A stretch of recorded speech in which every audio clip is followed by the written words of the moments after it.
Hey guys, how's it going? Good morning, it's Pete, and I thought I'd do a part 3 woohoo, to the Tinder Box idea that I'm working on. I've got a few pieces that are already cut and glued. Some of them broke along the grain, which is fine with me. I'd rather have it happen now and correct it than later when it's in the form of a box. So I glued it and clamped it, and now it's strong.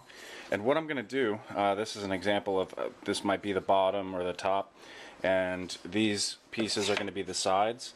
And I did a practice cut with some jigs I made just to see if I can get a decent little mortise, and so far so good. I did. But with the blade that I used, it makes it look like a dovetail joint, and I want it to be straight to fit in, so I don't want that little insert ridge there. So in order to do that, what I did was came up with a few jigs, and the first jig is this one here, just a simple couple pieces of wood put together, and I raised up the blade to the height that I wanted to get that little groove cut, and all I had to do was take my piece and put it along this edge right here, and then let me grab a clamp, see if I could do this with one hand. So for each one I used 2 clamps. Let me put that in. There you go. So with 2 it's really sturdy, and then I just move my fence to here, and this is flush, so I just slide this along and it gives me a nice cut. And when I'm done with that cut, I just take that off, turn this around, and then I can cut the other side, and I'll be left with a thinner strip that'll fit into a cavity on the other piece, so it'll be a lot stronger. And then for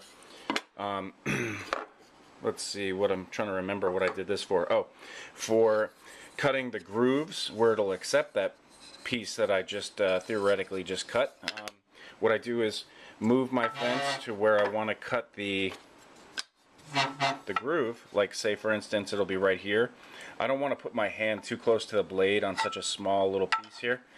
So I just made this jig, which is a little push stick. You can see I put a little dowel in the back there, which grabs the back of the wood, and that just slides it along, so I don't have to get my hands near the spinning blade. So all I have to do now is grab one of my dado blades, which has a straight cutting tooth. And the straight cutting tooth is better for this because then I won't have that little angled ridge.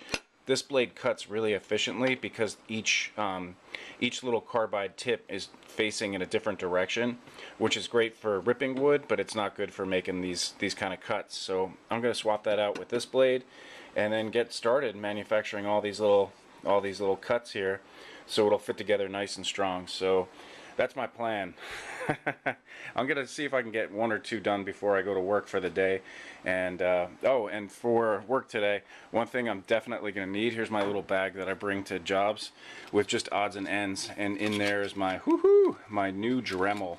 I've got a piece of drywall that I cut a little too precise, and it's just not fitting where I want it to, and I don't want to have to remove the whole thing to trim it, and this blade is going to be perfect. So thanks, Edward. This is going to come in handy this morning. So I'm a happy camper. Alright guys, hope you're well, and I will talk to you next time. Cheers.